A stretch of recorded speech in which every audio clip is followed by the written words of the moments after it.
Anak situ, mesin belajar mekanika teknik. Tapi kalau itu kan Bang masih ada nyambung lah. Betul, masih ada. Kalau ini kan memang dia Jauh, banting ya. gitu loh.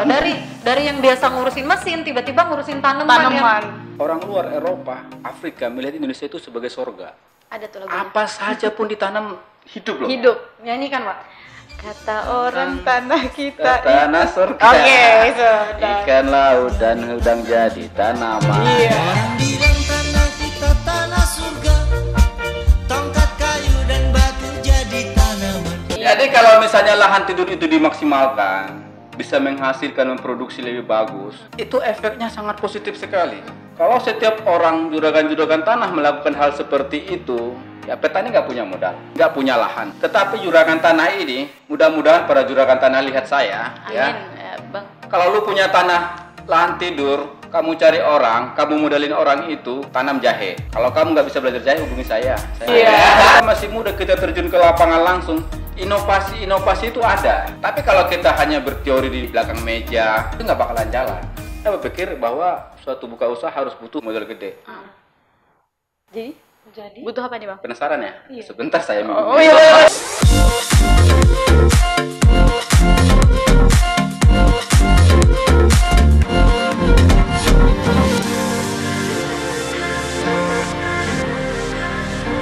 halo kedan-kedanku.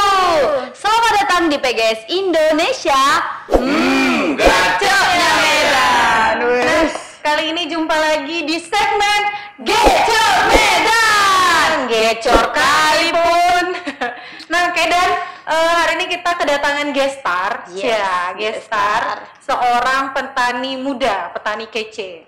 Jadi sebelumnya aku nih punya pantun, Wak. Oke, cakep. Cakep. Apa ya? Orang Medan biasanya berpantun ya. Iya, Melayu ya Bang ya. Melayu Deli. Iya, pantunnya adalah nyanyi-nyanyi bareng si Rani. Cakep. Di jalan jumpa sama Bang Iqbal. Iqbalnya minum kopi tadi tuh.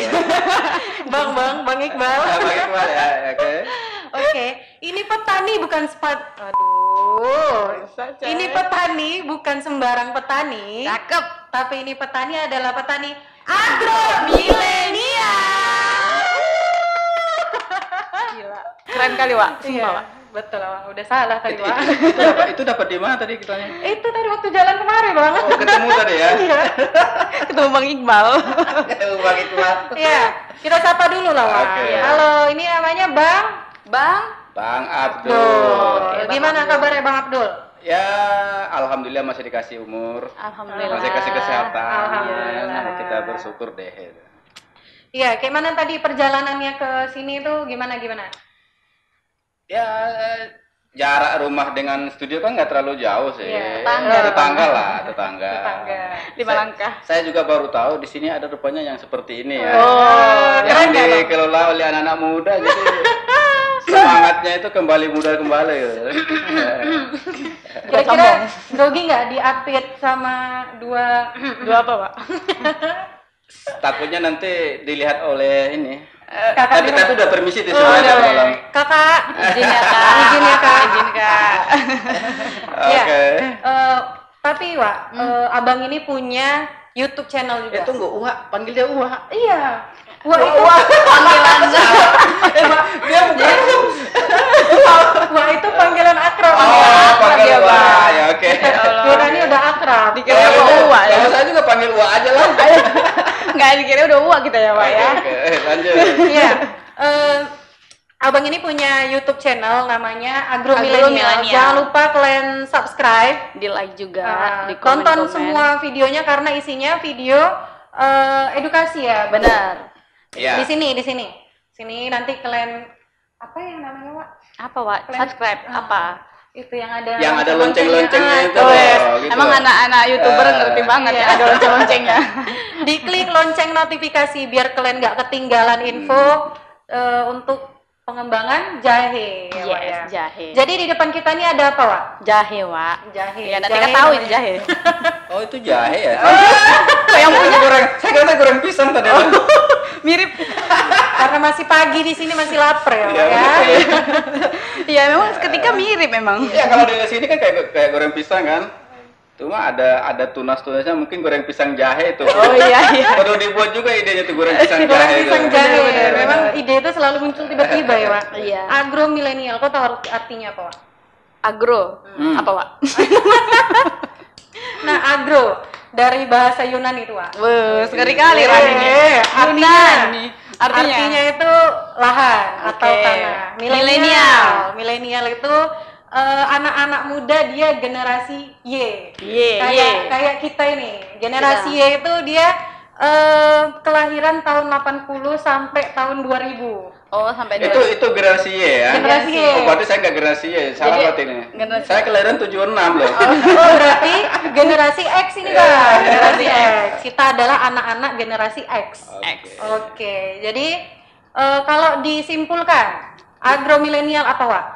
Artinya lahan Anak-anak. anak-anak. Jadi biar nggak so tahu, kita tanya dulu ke yang Iya. punya. Iya, sebenarnya. Agro milenial itu apa, Bang? Agro milenial itu adalah suatu wadah yang kita buat, perkumpulan anak-anak muda yang tidak malu jadi petani. Jadi sekarang ada tren timbul, wah, kamu lulus kuliah mau jadi petani gitu kan. Seharusnya kamu lulus kuliah pakai baju safari, baju bagus, terus masuk kantor jam 8, pulang jam 5. Iya, benar banget. Iya. Jadi nggak pernah kena abu atau gitu kan. Iya. Tapi di agro milenial kita mau edukasi para milenial supaya dia bangga jadi petani. Bangga jadi petani itu gimana? Dia dapat profit dari petani, tapi dengan harus punya satu prinsip. Di agro milenial kita punya prinsip. Prinsip kita apa? Apa tuh? Konsistensi dan kerja keras. Iya. Jadi abang ini kemarin kuliah ya? Ya, kuliah di. Kuliah di? Kuliah. Saya kuliah di ITS. ITS. Surabaya. Ya, jangan Jawa. salah ya, bukan Institut Teknologi Surabaya itu apanya singkatannya. Oh, jadi apa tuh? Apa itu, Bang? Nggak tahu ya? Aduh, kasihan banget. Kasihan sekali. Mainnya kurang malam. Iya, kurang Kurang malam. jauh. Ini alumni semua pada marah kalau dulu gini. Jadi ITS itu singkatannya adalah Institut Teknologi 10 November. Oh. Jadi orang yang kuliah di situ 10 November itu hari apa? Hari Pemuda. Hari pahlawan. Pahlawan. Salah ya, salah ya. Aduh. Itu Hari Oktober ya, Pak ya? Iya. 10 Oktober. 28, mohon maaf. Ya, Mohon maaf 28 ya. Oktober. Semua pemuda. Hilap. Jadi di sana dulu saya kuliah ambil jurusan yang agak ekstrim. Apa itu, Bang? Ekstrim. Teknik mesin. Teknik mesin. Wow. Larinya Ekstrimnya kenapa? 150 angkatan itu cuma 3 cewek. Wah, enak sekali ceweknya. Menang banyak. Saya nggak tahu apakah yang benar cewek betulan atau cewek enggak betulan. Cewek betulan. Karena udah mendekati ke cowok-cowok. Benar-benar. Tapi biasanya beruntung cewek-cewek yang dikelilingi Betul. anak-anak teknik Sangat, mesin, sangat. ya kan? Pasti melindungi banget nih abang-abang ini. Ya betul sekali. Betul, Jadi betul. sampai melindunginya sampai di lulus kuliah nggak pernah dapet cowok dia. Jadi jatuhnya menghalangi jodoh ini, Pak. Jadi kalau ada yang mau dekatin dia, kita datang. Lu berani sama melawan anak 147 anak mesin gitu ya? Wah, Depok 147. Tapi Guys, itu iya. udah dulu lah. Untuk kakak-kakak yang pernah dilindungi oleh abang-abang ini, selamat ya. Selamat ya, Kak. Aku pingin jadi kakak. Kalau SD SMA di mana tuh, Bang? Saya sebenarnya lahir dan dibesarkan di salah satu desa terpencil. Mungkin sekarang udah ada dalam kota. Dalam peta sudah ada dari dulu. Oh, alhamdulillah. Dulu ada. Tapi Kampung saya itu terkenal dengan kota pendidikan. Banyak orang-orang yang lahir di situ yang memegang dulu tampuk kekuasaan di pemerintahan. ya Abdul Haris Nasution kenal? Jenderal besar kita. tahu. Dia lahir di sana. Namanya itu Kota Nopan. Oh, Kota Nopan. Adam Malik tahu? Tahu. Dia orang yang paling cerdas untuk ngelobi waktu itu. Dia tuh kalau nggak salah itu Menteri Luar Negeri ya. Sekarang terakhir dia jadi wakil presiden ya. Dia dari sana juga. Salah satu nama jalan di Kota Medan ya. Iya. Malik. Ada Malik. Jalan Kota Nopan pun ada kalau Di Kota Nopan juga ada. di mana coba? Nggak tahu. Enggak sering jalan-jalan. Nggak sering jalan-jalan. Jauh dia bang, kurang jauh. Kurang malam, kurang jauh. malam. Jalan-jalan lah Wak, tolong Wak, siap ini. Jangan lupa bos, di edisi PGS Round-Round kita PGS. jalan-jalan ke kota Malam-malaman. PGS kuliner cocok, nanti aja ada saya kalau kulinernya. Iya. Jadi saya SD-nya di sana, SMP-nya juga di sana. Terus setelah lulus SMP saya SMA-nya di Medan, di SMA 1 Negeri Medan di Ciditiro. Kebetulan yang dari kampung ya, bahasa Indonesia juga masih gitu ya. Iya, Masih kurang. kayak orang dibilang, kata orang bilang bahasa Indonesia kamu pasir-pasir gitu loh. Pasir-pasir. Pasir-pasir. Iya. Ya biasa iya sih bang, masih Iya. terbawa logat dari kampung ya, Bang, ya? Logat kampungnya masih ada. Tapi emang itu tantangan. Benar. Dari SMA saya udah dikasih challenge sebenarnya. Tapi kita harus punya jiwa mental kuat.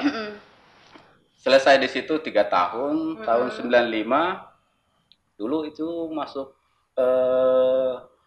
universitas namanya UMPTN nggak salah ya?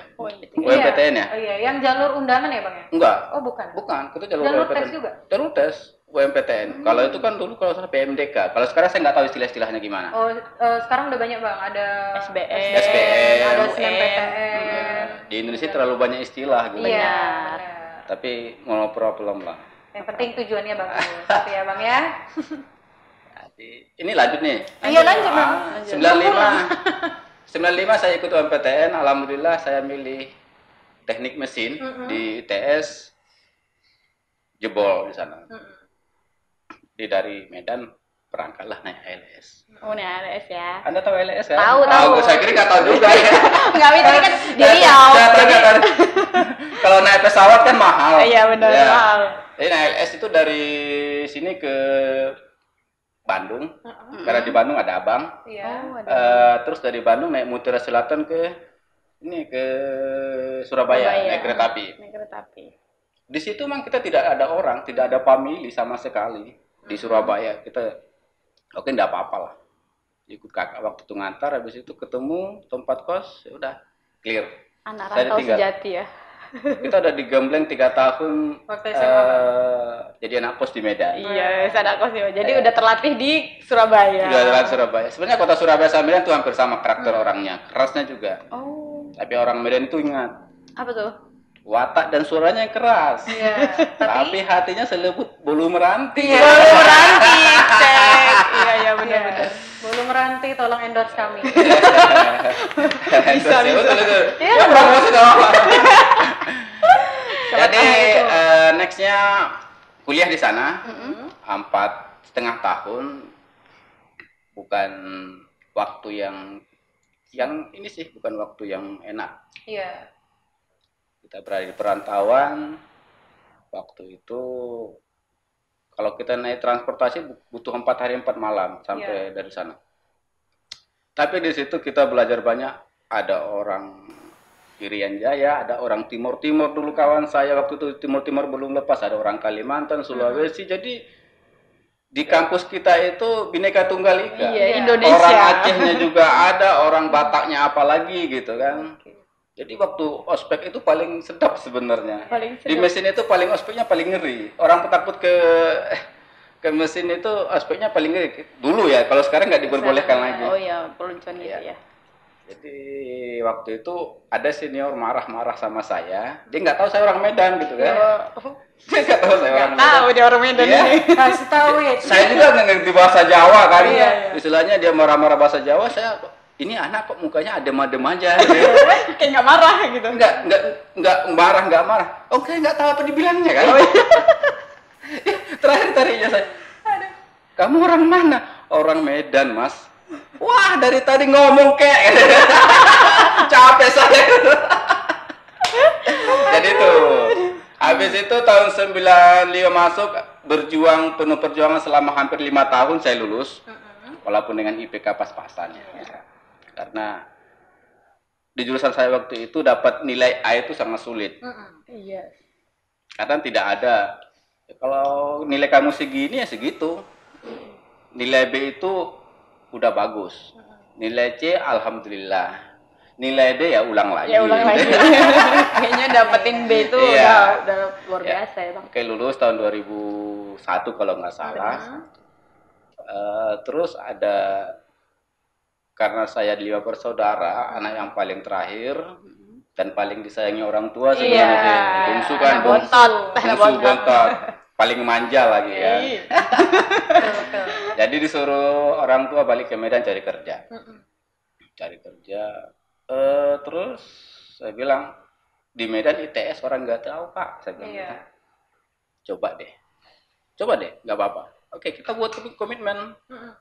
3 bulan saya tidak dapat kerja, saya balik ke Surabaya. Karena di Medan saya pesimis dapat kerja karena alumni waktu itu juga belum berkembang. Tidak sama sekarang kita punya ada ikatan alumni untuk menampung wadah-wadah alumni yang lulus dari sana. Banyak sih pengalamannya di selama 3 bulan itu, tapi berkat orang tua, 3 bulan kurang 3 hari atau 4 hari saya lupa. Itu saya udah kemas-kemas koper tuh, mau balik ke Surabaya. Karena udah habis perjanjian kan. Orang tua juga, ayah saya juga nggak. Jadi selama 3 bulan itu tadi nggak dapat kerja sama sekali. Dapat sih. Dapat. Apa itu Bang? Lucu. Saya pernah kerja di Medan Plaza. Medan Plaza. Medan Plaza, terus hari pertama disuruh, tugas kamu bangun datang pagi jam 6. Siap. Terus, Bang? Matikan lampu ya. Oke, lampu paling atas itu kamu langsung ituin ya, langsung matiin semua lampu-lampu nggak berguna. Ya, itu kerjaan 1 hari, 2 hari kasihlah seragam kaos kan. Medan Plaza. Terakhir jam 1 habis makan siang saya balik. Kenapa gitu Bang? Udah dapat kaos. Dapat kaos kan cerdas ya. Habis itu nggak balik ke sana lagi. Berarti bertahan kerja cuma 2 hari ya? 2 hari ya, karena banyak ngefek sih. Kalau saya kerja di situ saya nggak fokus lagi cari kerja yang lain kan. Karena kan bukan di skop ilmu saya waktu itu. Karena kita waktu begitu lulus itu idealisme kita tinggi. Iya, benar. Lihat, orang-orang yang lulus kuliah itu idealismenya tinggi. Kalau dia jurusan misalnya teknik mesin, saya harus kerja di factory, di pabrik. Harus pegang mesin, ya kan? Iya, benar. Ya. Kalau dia lulus ekonomi, saya harus nanti kerja di kantor jadi akuntan. Jadi terakhir seperti itu, alhamdulillah dapat kerja di satu pabrik di Kim. Saya masih ingat namanya PT Growth Pamindo. Saya di situ sebagai pertama quality control untuk furnace. Karena sesuai dengan bidang ilmu saya, teknik mesin saya ngambil studi metalurgi. Jadi metalurgi itu mempelajarin, tapi jangan tanya teori lagi, saya udah lupa ya. Saya udah lupa. Gambarannya itu metalurgi itu mempelajarin semua konstruksi metal atau besi, baik komposit maupun iron atau besi ya. Jadi tujuannya itu kita bisa merekayasa suatu kekuatan material itu. Jadi kita orang-orang di situ harus kuat, mekanika tekniknya, fisikanya, terutama matematikanya harus kuat. Karena hitung-hitungannya sangat teliti. Teliti di situ. Oke, setelah tadi 3 bulan ini mau balik ke Surabaya, gimana tuh jadinya Bang? Jadi balik? Nggak balik, kan udah dapat kerja. Balik lagi. Dapat kerja. Kerja di situ selama, kalau nggak salah selama 3 tahun. Ikut shift. Jadi kalau ada dia tanya, udah pernah merasakan kerja di pabrik? 3 tahun kerja di pabrik. Shift malam, shift pagi, shift siang ya. Segala sip pokoknya. Segala shift, pokoknya mantap shift lah. Mantap sip. Ada shift. Terakhir apa? Saya merasakan dari segi kekuatan saya tidak mungkin berkembang di situ. Saya tidak mungkin mengembangkan diri di suatu perusahaan yang menjalankan suatu proses kerja yang itu aja ya, monoton.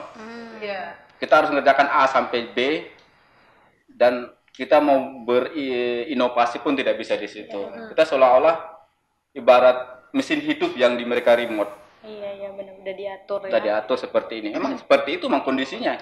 Kita tidak bisa mengelak dari SOP kerjaan yang mereka buat kan. Benar. Saya nggak salah tahun 2000 berapa saya juga udah lupa. Coba 3 tahun saya kerja di situ, keluar dapat pesangon. Habis itu saya buka wartel. Iya. Waktu itu kan wartel masih ada. Handphone kan belum ada. Orang belum tahu Android. Paling tinggi orang tahu apa ya yang lipat-lipat itu loh. Iya. Handphone yang lipat-lipat itu. iya, kopi. masuk ya kopinya. Kopi cek. Kayaknya tahu saya penikmat kopi juga ya. Iya, yang di sini tolong juga belakang layar. susu. Saya khawatir ini kalian nebus biografi saya ini sebenarnya. Ya kan? Iya benar. Jadi sebelum ngundang kami itu udah nonton semuanya. Iya, nonton dulu, Luar cari biasa. tahu dulu lah ya kan. Iya. Oke, nextnya kita abis itu saya keluar buka wartel dan kakak adik-adik sekalian mungkin nggak pernah berpikir saya juga punya dulu buka warung loh. Warung Warung apa? apa tuh bang? Warung jual beras, jual sayur, Sembako, Bang. sembako, dan malamnya saya juga jual kopi. Oh, kopi. Mungkin kalian belum pernah lihat ya. Oh, pagi sampai malam tuh usaha terus Usaha ini? terus. Tapi waktu itu kita happy ngerjainnya sama istri, kita happy ngerjainnya. Tidak ada istilah tekanan walaupun kita sarjana ya. Iya. Sarjana yang sujana katanya. Kita sarjana, kita jualan ini melayani orang. Dari situ kita mulai belajar sebenarnya hidup itu pahit. Iya. Iya.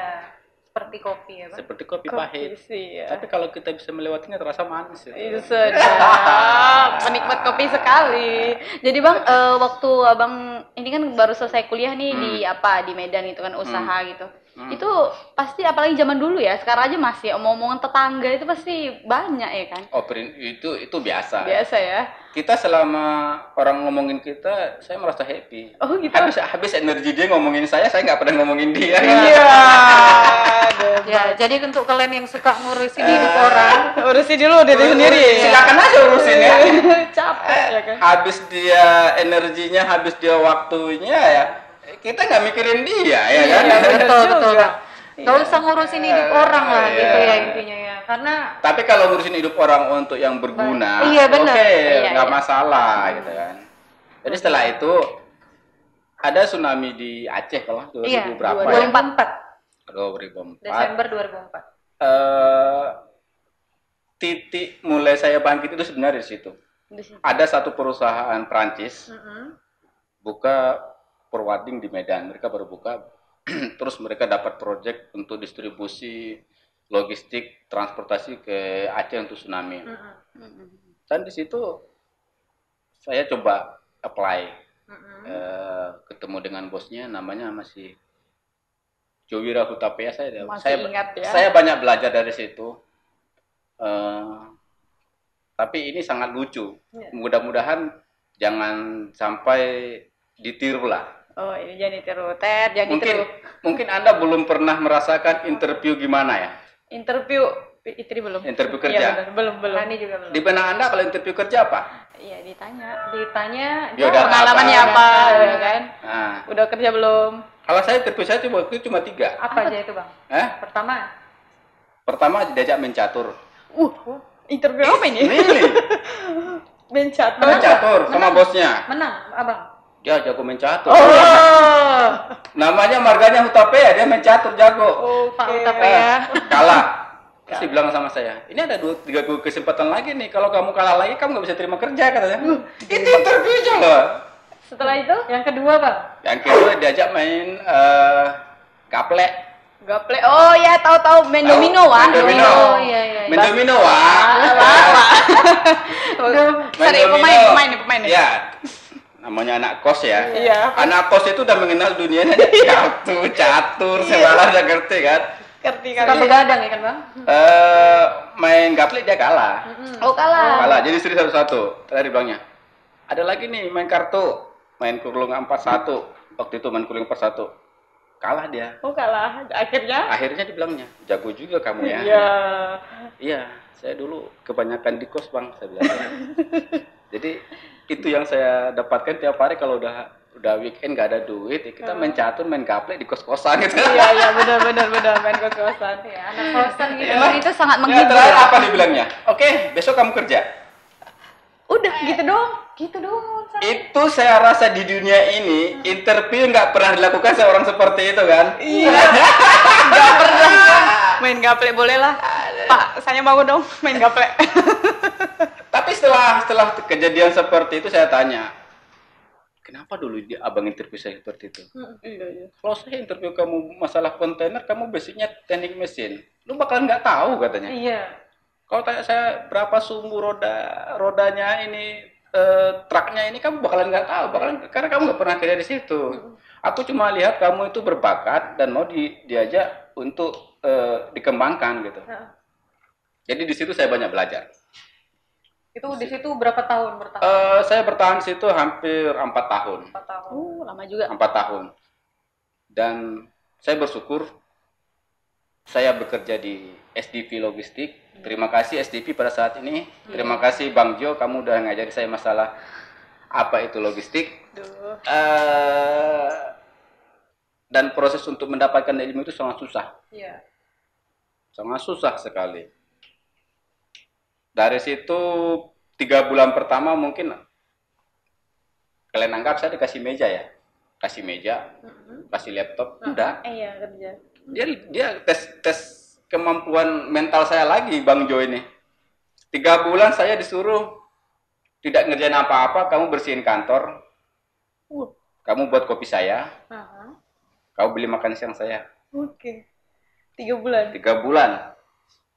Terus Training 3 bulan. Training 3 bulan. Habis itu apa? Karena saya feeling saya waktu itu masih kuat, feeling untuk diri saya. Saya punya feeling, saya di sini banyak belajar nanti. Iya. Karena tidak sesuai dengan ilmu bidang studi saya, tapi saya melihat di situ ada peluang yang besar yang harus saya ambil. Terutama ilmu dan pengalaman di situ. Dan 4 bulan, dia mulai jadi saya. Saya juga heran, kenapa Bang? Nggak disuruh buat kopi lagi. Udah, kamu udah lulus mental deh. Lulus mental. Jadi intinya itu untuk mental doang ya. Iya. Uji dulu. Mungkin kalau ada sekalian dibuat kayak gitu, ngomong sama mama ya, atau sama pacar, Mas aku nggak kuat di situ, aku cabut aja deh kerja aja. Cuman buat kopi doang. Masa di saya apply, saya staf operasional disuruh untuk nyapu ya, itu segala macamnya. Mungkin bisa jadi. Tapi hal seperti itu saya lakukan dengan ikhlas. Bulan keempat diajarin saya. Sini saya ajarin, dikasih laptop, dikasih meja. Wah, hebat nih. Udah dapat meja. Udah dapat meja kan, udah dikasih laptop, diajarin, udah dikasih akun perusahaan email kan. Iya. Dari kasihin itu seperti itu. Dia kasih ilmunya masalah logistik itu apa, term shipment itu apa, gini-gini itu apa, buat penawaran itu apa. Karena emang orang yang cerdas ya. Karena orangnya cerdas ya. Iya, teknik mesin itu cerdas loh, Pak. Jadi 1 bulan saya nguasain. Wah, 1 bulan. 1 bulan saya nguasain semuanya, semua kerjaan saya bisa handle, saya buat shipping instruction, semua buat report invoice, report shipment, terus komunikasi dengan agent by email sudah mulai bisa. Terakhir pelan-pelan saya handle ke Belawan, ke custom, ke Pelindo, ke pelayaran. Yes. Jadi waktu itu staffnya cuma saya, kerjaan banyak. Oke. Jadi saya kerja itu mulai jam 8, pulang jam 10 malam. Wow. Tidak dibayar lembur, dan saya happy ngerjakannya. Tidak ada tekanan. Saya minta lembur dong Bang, enggak. Karena saya tahu di situ banyak ilmunya. Untuk mengembangkan diri saya seperti itu. Jadi 4 tahun saya kerja di situ sampai dia keluar dari perusahaan gitu, dia keluar, saya masih di situ. Sampai sekarang juga kalau saya ke Jakarta, masih sering ngopi gitu sama dia. Luar biasa. Terus setelah dari situ 4 tahun tadi ya Bang? 4 tahun saya mulai jenuh dengan pekerjaan itu, ada perangkatin tidak nyaman lagi. Biasanya kan seperti itu, orang keluar kerjaan karena tidak ada nyaman. Iya. Saya berpikir kenapa saya nggak membuat usaha yang baru yang sama. Saya buat bendera sendiri, terus bentuk networking sendiri sama jaringan. Terakhir saya buat jaringan. Saya membuat perusahaan namanya Rahmat Kurnia di logistik. Memang waktu itu Anda berpikir suatu buka usaha itu hanya butuh modal gede. Iya. No. Jadi gimana Bang? Saya berpikir bahwa suatu buka usaha harus butuh 100 juta. Apalagi butuh. usaha logistik tadi ya Bang? Iya, Anda berpikir itu kan butuh modal gede.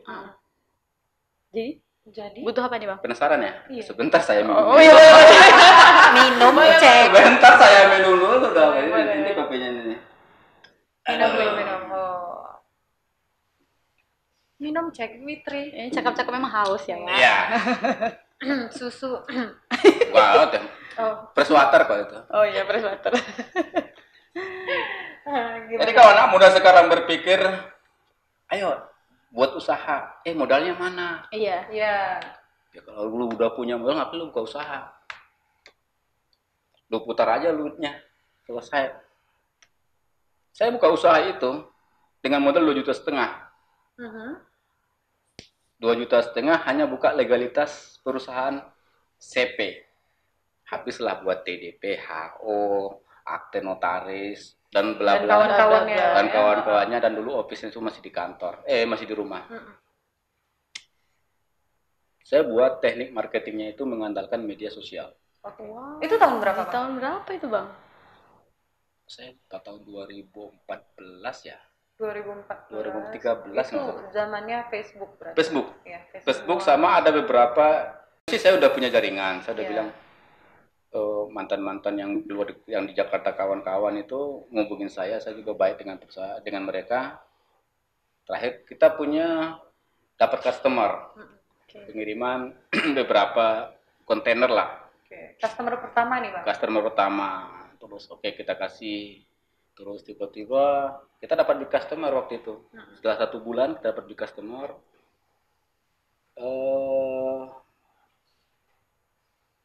Tepung terigu dari Makassar. Oke. Yang volumenya waktu itu sekitar 1 bulan hampir 120 kontainer.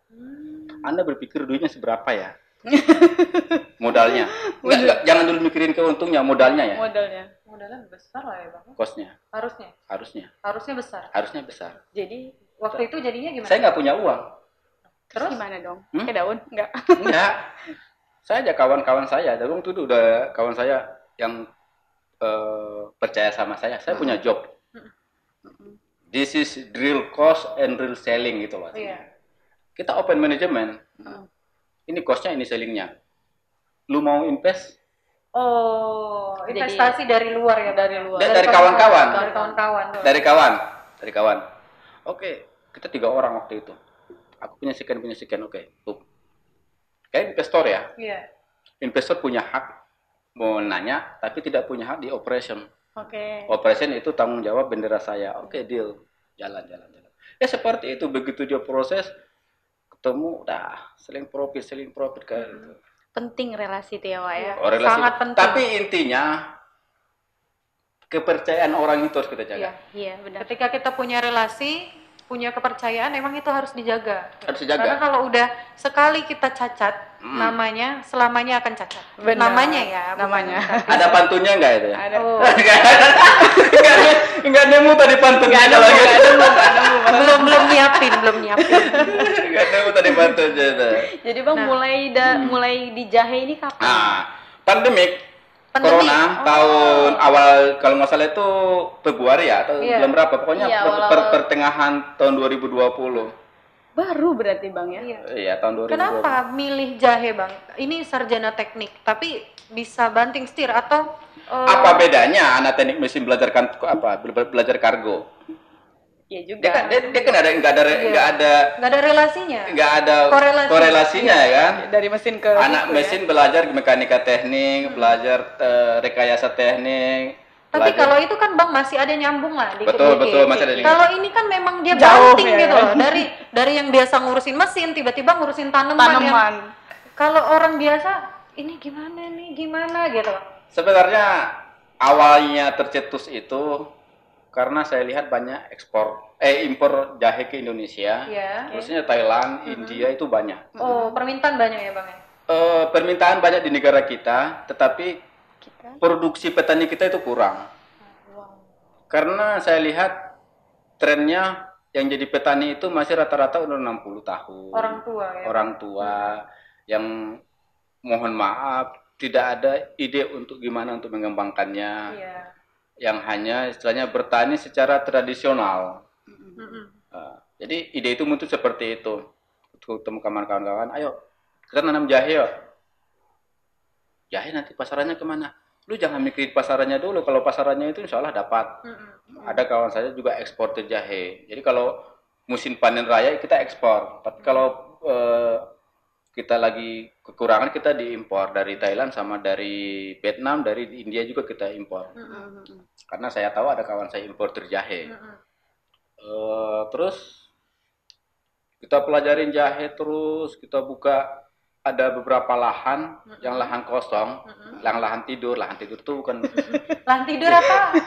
dia punya selimut sama bantal guling, bukan itu. Tadi mikirnya Jadi, itu.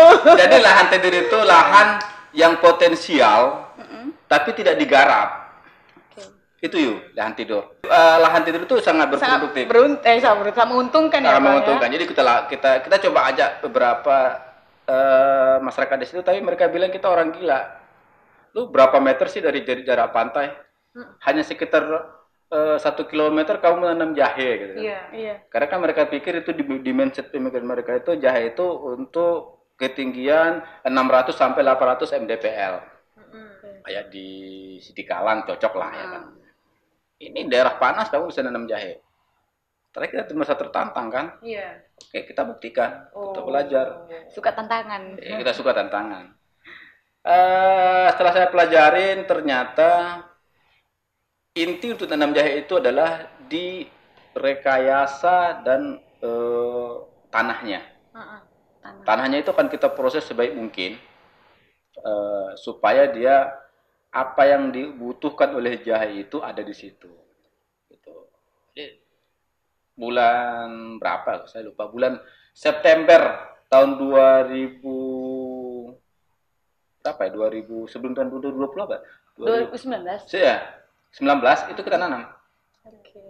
Dan kita panen itu sekitar bulan Agustus 2020 baru. 2020. Jadi kita nanam panen pertama. Setelah mereka lihat kita panen, masyarakat di situ juga sudah mulai tertarik. Ya, kita pun awalnya bukan mau cari profit ya, kita mau merubah pola pikir masyarakat di situ bahwa di sini bisa nanam jahe. Karena kalau petani itu kalau tidak ada bukti hanya ngomong-ngomong aja ya nggak mereka terima. Tapi setelah mereka lihat bukti, kita berhasil alhamdulillah walaupun belum maksimal, mereka tertarik. Karena alhamdulillah sekarang udah hampir 10 kakak itu ikut tanam jahe menggunakan lahan tidur. Itu belajarnya otodidak ya, Bang? Belajar otodidak. Dari awal itu berapa banyak lahannya, Bang? Kita punya 4 lahan waktu itu, masing-masing satu lahan itu satu rantai 400 meter persegi. Dan hasilnya kita dapat satu rantai itu 1 ton, 200 ada 1 ton 300. Dan sebenarnya itu udah normal. Omsetnya berapa waktu itu, Bang? Waktu panen omsetnya berapa? Mau minta, udah habis. Enggak, jadi Pengen tahu aja. Pengen tahu aja. Panen selanjutnya. Jadi gini, omsetnya itu kalau hitungan kita ya, satu rantai 400 meter itu keluar termodal itu mulai proses pengolahan tanah, bibit dan segala macamnya itu habis sekitar 6 juta. 6 juta ya. Itu udah mulai panen, sampai panen, awal A sampai Z udah selesai itu 6 juta. Satu rantai 400 meter persegi. Karena kita nggak punya bibit, paling mahal itu kan di bibit ya. Bibit sekarang harga sekitar 35.000 per kilo. Kalau satu rantai 400 meter persegi dia butuh 120 kilo bibit. Di situ paling banyak. Tapi kalau untuk the next-nya kita asingkan bibit satu untuk di umur sampai 11 bulan, kita gunakan untuk kita sendiri itu kosnya lebih terpangkas. Jadi kalau kos satu kita ambil yang parsial yang kecil, part yang kecil itu 400 meter itu sekitar 6 juta. 6 juta. Nah, 400 meter persegi itu menghasilkan 1 ton 200. 1 ton 200 dikali dengan 20.000. Berapa ya? Berapa, Pak? Saya kali-kali kurang kepalanya. Sama. 1 ton 200, Bang. 1 ton 1.200 kali 20.000 sekitar berapa? 24 jutaan. Iya. Wah, itu Lu punya modal berapa tadi? 6 juta ya? 6 juta. Lu ngasihkan 24 juta. Oke. Ya kan? 24 juta dikurangi 6 juta berapa? Cek 18 juta. Banyak. 18 juta. 18 juta bagi 8 bulan berapa? 18 bagi bagi 8. 8. Cek. 2. Nah, segitu. Kita mau hitung berapa sih pendapatan kita sebulan selama Iya, 8 bulan itu. Kayak gitu. Logika berpikir yang orang pasaran ya. Jadi orang lebih tertarik. Dan ini alhamdulillah kita udah masuk tanam kedua. Panennya kapan tuh kira-kira, Bang? Mau ngapain, Pak? Atur jadwal. Tunggu jadwal. Atur jadwal tanda omset ini. Tanya omset dulu deh. Betul. Jadi rencana kalau kita tanam bulan 11, 12, 1, 2, 3, 4, 5, 6, 7. Bulan 7. Wah, pas ulang tahun ku, Wak. Tanggal berapa? Tanggal 9. Enggak, cocok dirayakan di sana aja. Pakai jahe. Bukan jahenya, Wak. Ya. Jadi hasil panennya. Betul. Mentahnya ya? Iya. Nanya omset lagi nanti. Nah, Bang, ngomong-ngomong soal petani. Kalau anak-anak milenial sekarang ngelihat petani kayak masih kerjaan kuno gitu kan. Kayak Abang bilang tadi, memang petani itu sekarang ini banyak digandrungi sama orang tua, ya kan, usia 50 ke atas tuh. Nah, kalau menurut Abang nih, kira-kira prospeknya di petani ini untuk milenial nih gimana, Bang? Suatu negara yang kuat ya, Iya. apabila ketahanan pangannya kuat. Oke. Apalagi negara kita Negara agraris. Iya. Orang luar Eropa, Afrika melihat Indonesia itu sebagai sorga. Iya, benar. Ada tuh lagunya. Apa saja pun ditanam hidup loh. Hidup. Nyanyikan, Wak.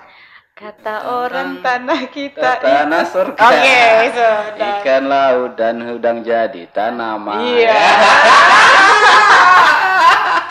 Masih ingat Indonesia. Jadi negara kita negara agraris dan banyak lahan-lahan tidur yang belum kita maksimalkan. Kalau kamu jalan lewat jalan tol Mabar terus sampai sana berapa lahan tidur tuh sebelah kanan kiri. Coba itu kita maksimalkan. Iya. Peluang ya. Buat satu perjanjian agrari. Lu beli tanah, kamu nggak olah dalam setahun, tanahmu akan diambil oleh negara. Gimana, Pie? Api toh? Apik kali. Enggak apa-apa, kita campur bahasa Surabaya toh. Iya. Nampak ya Surabaya. Udah masih. Jadi kalau misalnya lahan tidur itu dimaksimalkan, bisa menghasilkan memproduksi lebih bagus, itu efeknya sangat positif sekali. Misalnya saya juragan tanah nih. Misalnya ya. Amin. Amin ya? Amin. Berapa orang amin kan belum keluar. Amin. Silakan bayaran. Saya juragan tanah, saya punya tanah gini. Saya nggak punya waktu untuk mengolahnya ya. Jadi tumbuh ilalang, pohon-pohon yang tidak produktif. Ya kita panggil orang, lu garap ini, gua kasih modal, kita bagi 2 profitnya, tapi kamu benar sungguh-sungguh. Kalau setiap orang juragan-juragan tanah melakukan hal seperti itu, ya petani nggak punya modal, nggak punya lahan. Tetapi juragan tanah ini, mudah-mudahan para juragan tanah lihat saya, Amin, ya, Bang. Kalau lu punya tanah lahan tidur, kamu cari orang, kamu modalin orang itu tanam jahe. Kalau kamu nggak bisa belajar jahe, hubungi saya. Kontak personnya di sini. Di mana? Di mana nggak ada? Nanti, Oh, yang ada kopi nih. ngopi dulu. Kopi dulu. Iya, boleh. Tapi seperti itu. Kalau kita mau melakukan seperti itu dari Sabang sampai Merauke, ketahanan pangan kita kuat. Saya yakin. Jadi kembali ke jahe, kembali ke anak muda.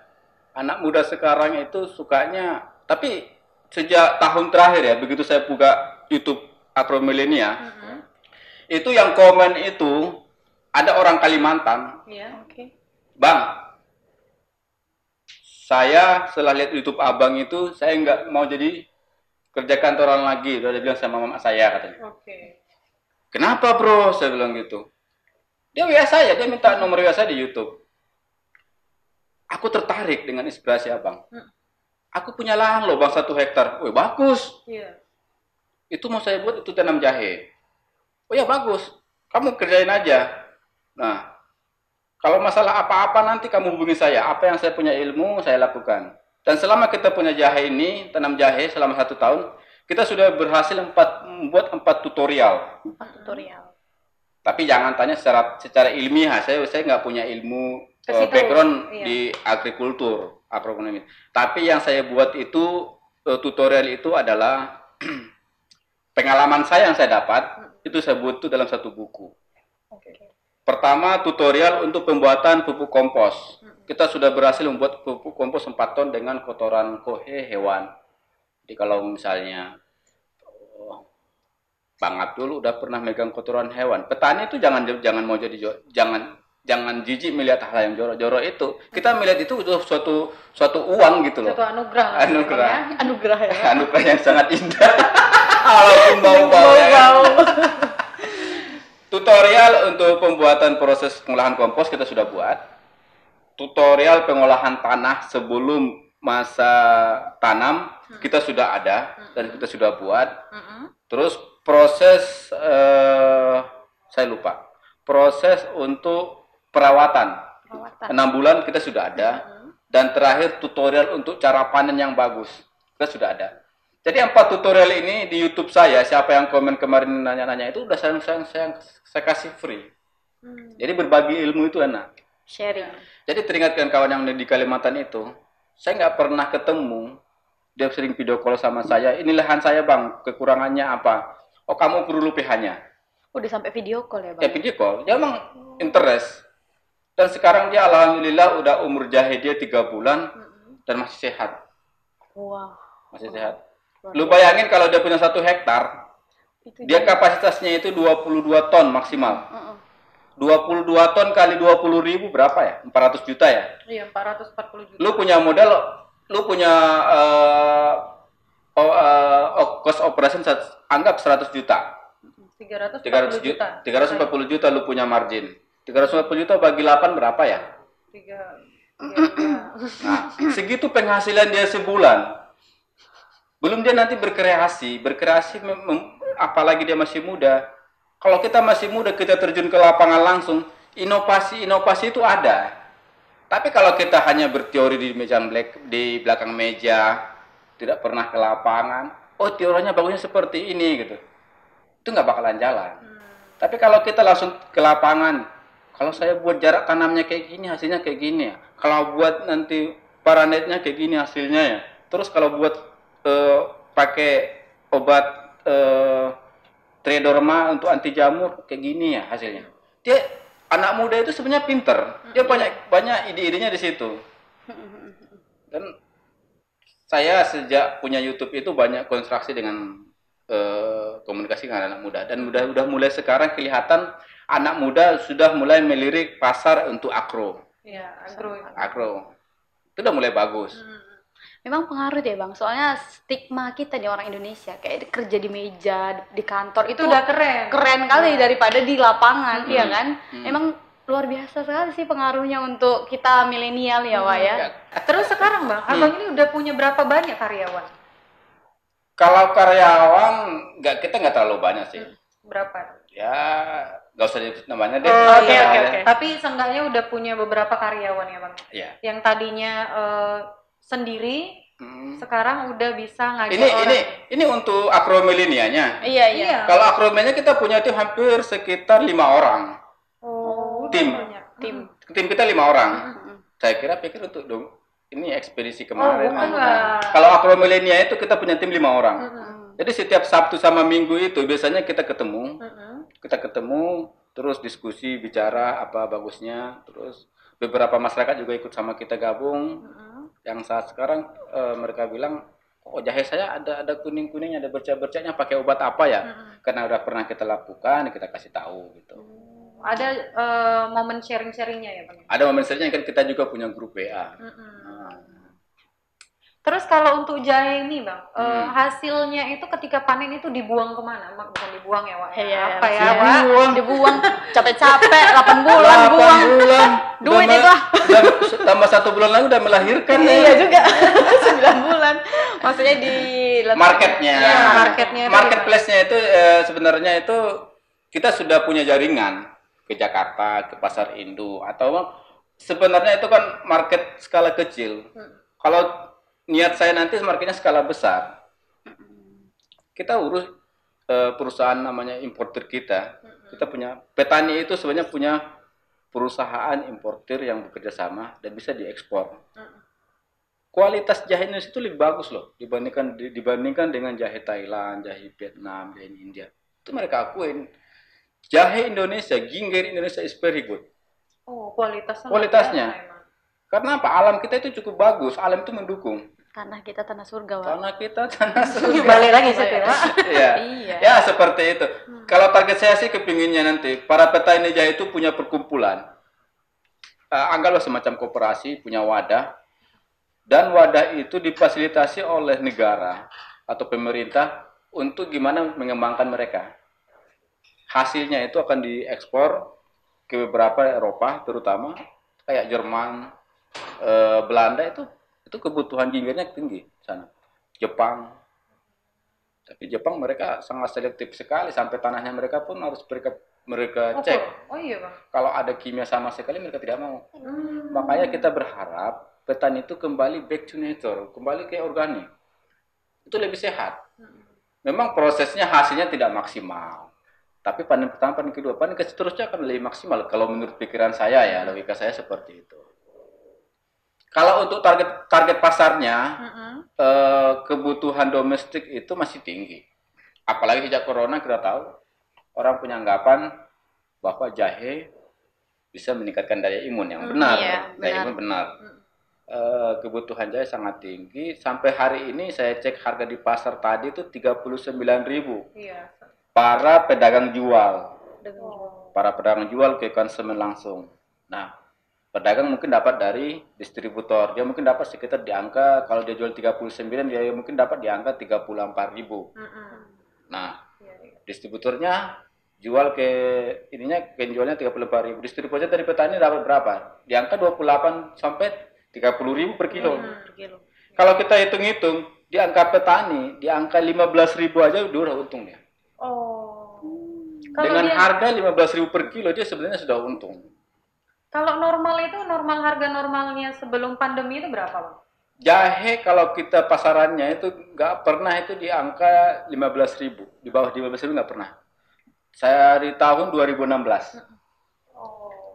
Data 2016 nggak pernah jaga 15.000. Jadi itu sangat menjanjikan. Sangat menjanjikan sekali. Apalagi pandemik, harga jahe itu rata-rata di angka 25 sampai 26. 25.000 sampai 26.000 per kilo. Dan itu sangat menjanjikan sekali. Kalau dia masih lajang dia misalnya kan, dia punya 1 hektar, ya dek sabar ya dek, aparin jahe abang kalamar kamu kan gitu. Kak Maida responnya cepat ya. Ini untuk adik-adik abangnya lagi menanam, sabar sedikit tunggu panen. Karena hasilnya sangat menjanjikan. Betul. Abang pernah nggak? Ini kan selama abang selesai kuliah itu kan kerjanya nggak sesuai lah sama jurusan kan, di ekspedisi bahkan di jahe. Pernah nggak kayak merasa pingin kayak percuma gitu aku belajar berapa tahun, 4 tahun namanya belajar mesin itu bukan mudah ya, teknik mesin itu. Kayaknya sia-sia gitu. pernah nggak ngerasa gitu berpikir? Pernah nggak? Ada sih. Ada, pernah ya? Pernah seperti itu.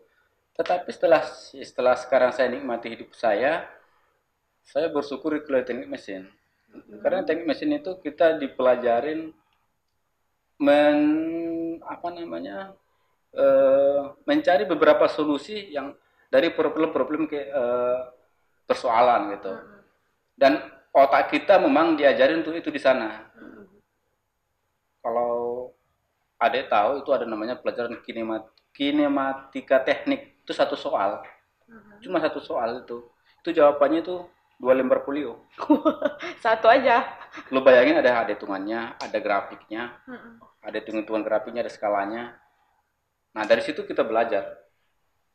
Nah, aktualisasinya gimana? Aktualisasinya itu ternyata pengalaman saya di lapangan, kalau ada problem, saya lebih cepat tanggap terhadap untuk cari solusinya.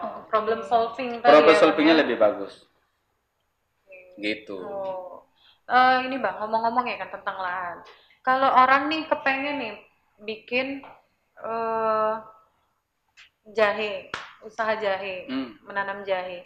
Tapi dia punya lahan kecil doang gitu. Gimana itu? Media tanam boleh nggak di-share secara sederhananya gimana untuk media tanam jahe? Kalau dilihat YouTube saya itu banyak sebenarnya. Cek di YouTube aja berarti Cek di YouTube aja. Kalian tonton dulu video-video dari Agro Milenial, di situ banyak info, tips dan trik untuk menanam jahe gajah. Iya. Oke. Kalau di sini nanti nggak bakalan habis nanti. Iya betul. Soalnya durasi itu udah berapa? 55 Durasi- menit. Hampir 1 jam ya, Wak. Nggak terasa. Iya bener nggak terasa. Benar. Oke, Wak. Wah yang di sananya kekeh-kekeh aja. Enggak, aku baru ingat. 55 menit. Gila, udah hampir 1 jam. Kameramennya nggak nginget. Hari dasar kali Wak. Kameramen juga sor juga. Kameramen dengar juga asik-asik juga. Dasar juga Wak ini ya kan. Oke, next. Oke, Wak. Udah kita cerita-cerita jahe, hari ini kita mau rilekskan dulu. Jadi kami punya challenge, Bang. Challenge-nya apa, Wak? Jawab cepat. Ini bukan interview toh. Oh, enggak, bukan. Kayak main gaplet lah. Contoh, kita contohkan, Wak. ya. Kita contohkan. Hitam putih. Hijau biru. Oh, biru. Hitam putih. Putih. Nah, gitu. Gimana coba ulangin? Hitam putih. Putih.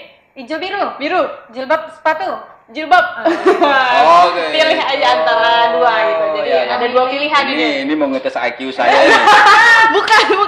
Bukan. Ngetes IQ saya nih. Oke, Wak. Kita mulai, Wak. Bentar, saya buka dulu IQ-nya. Oke. Ting. IQ-nya ada di belakang tuh, ambil di otak kiri. Ini siapa nih? Kanan kiri? Kanan. Mitri. Ya, sebentar ya. Oke. Enggak kayak UN kok, Bang. Di kota, di desa. Desa, Hidroponik, organik. hidroponik, Sungai, sawah. sawah, Di kantor, di lapangan. lapangan, Pedas, manis. manis, Mudah tapi hasilnya sedikit atau susah hasilnya banyak. susah hasilnya banyak, Merancang mesin atau nyangkol. nyangkol, Jalan kaki atau naik motor. naik motor. Oke, fix. Yeay. Luar biasa pilihannya. Itu IQ-nya bisa dihitung dari situ loh. Mudah-mudahan di atas standar. Oke. Ini Itu. ada lagi nih. Udah Nggak cukup, lagi. Bang. Oh, udah. Habis nagih rupanya, Wak. Nanti kita main lagi, Wak. Oke, Dan. Jadi sebelum kita closing, kita minta dulu satu closing statement dari Bang Abdul. Oke.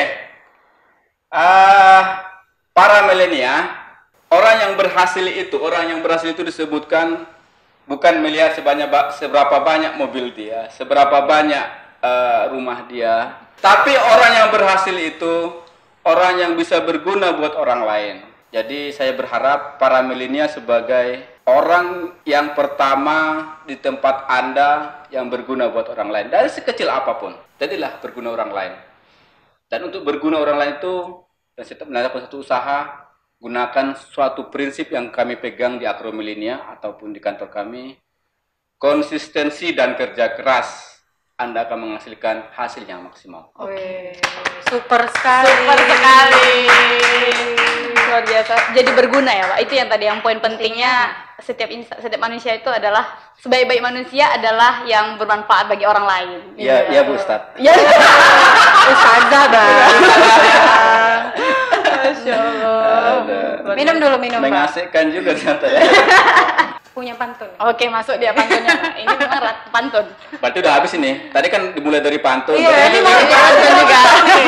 Iya. Oke. Oke, keluar makan basil. Asik. Waktu di jalan ketemu koin. Cakep. Jangan berharap kamu berhasil kalau belum berguna untuk orang lain. Baru tuh Wak kepikir, Wak. Ya, baru ya, Pak ya. Oke, nah Wak, Kedan.